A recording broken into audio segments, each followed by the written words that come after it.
Here's a story that I read recently that I found upsetting. It was a story about the most expensive coffee in the world. It's this stuff called Cope Luwak. Has anybody heard of this?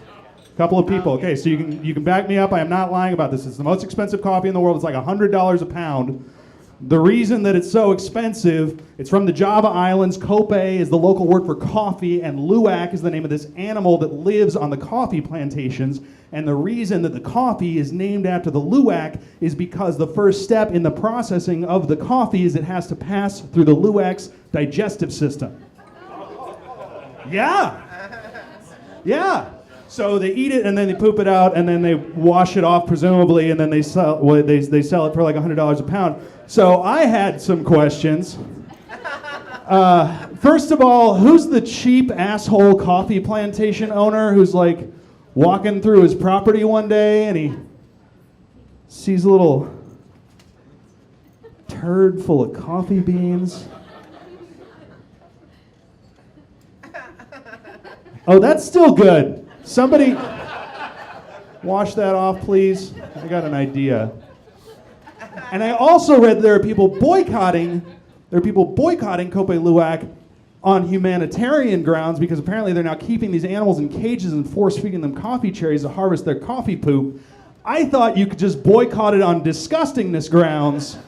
Like the animals don't even have to enter into the picture. But it did give me an idea, and I think I figured out a way to sell corn for $100 a pound. So, yeah, keep an eye out for that. So I don't know if you can tell from the fact that I opened on a poop joke, but I am single. I'm also heterosexual. I know I look like a gay lumberjack with a jerry curl, but I am a heterosexual man, and I've been single for a little over a year. I'm finally getting used to it. I've been doing internet dating, but that's generally horrible. Internet dating is like a job interview, but you don't know what the job is, or whether or not you're qualified, or what the hours are, or whether you want the job, or whether the last person who had the job completely fucked everything up. But one thing that makes being single easier is that like most of my friends are couples, and having couple friends makes it a lot easier to be single, because I don't know if you guys know this, couples that are out there right now, you're awful to each other.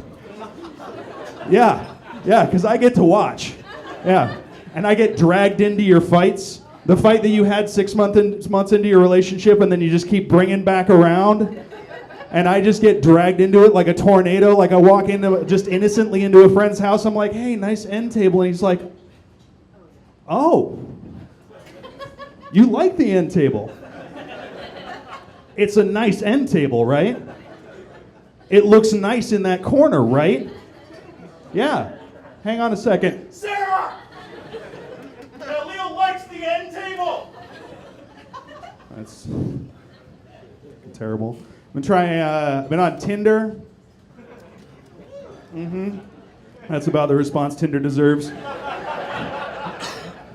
Tinder is fucking the worst. For guys, it's just a barrage of spam bots. It's just a bunch of fake profiles trying to get you to go to a porn site. It's like being in a room full of 100 women and every single one of them is just like, hey, big boy, do you want to enter your credit card information now to see my vagina? This seems legit. It's just insulting. Like, I'm lonely. I'm not stupid. Come on. And from what I hear, it's much worse for women. Because from what I hear, most of the time for women, it's just like being in a room full of 100 guys, and every single one of them is just like,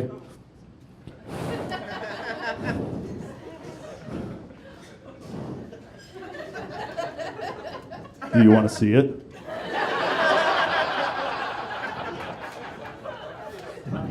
So, that's Tinder in a nutshell.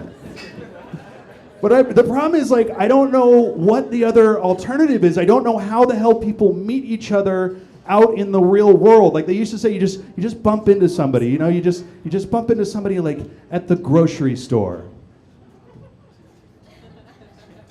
I can't go up and talk to a woman at the grocery store. Are you insane? Like what? Imagine you're shopping in the frozen food section. I'm sorry for singling you out, but Imagine you're shopping in the frozen foods and I walk up to you and I'm like, hey. How you doing? See you're looking at the frozen pizzas. Yeah. I'm also lonely. Yeah. That scenario is why Mace was invented. Right there. I want to tell this story. I haven't told this story in a long time, but somebody asked me to do it, so here it goes. I was doing a show in Seattle once several years ago, and I go in, and it's Wednesday. It's the first show of the week, and I go into the bathroom to do my pre-show business because that's how I get ready. And so I'm in the stall. I'm sitting there, and I hear somebody walk in, and then I hear glass breaking, and I'm like, what the fuck? And I like crack the door just a little bit, and I just see this dude like with his hands on the sink standing there, and there's just like broken glass all over the place, and I'm just like, okay, I don't want to know what else is going on there, and just like lock the stall and wait for him to leave. And then I hear him start going, Come on out, man. Fucking come out and fucking fight, man. and I'm the only other person in the bathroom. I realize he's trying to pick a fight with me through the stall door. And I'm like, this isn't happening. This doesn't happen. And then I hear a friend come in and ask him what's going on. And he's like, He's fucking hiding in there, man. He's fucking hiding in there. No. Fuck him up, man. and then he kicks in the stall door. Yeah, and you would think I would shit myself at that point, but I didn't. Like my asshole closed up tighter than Trump's budget for school teachers.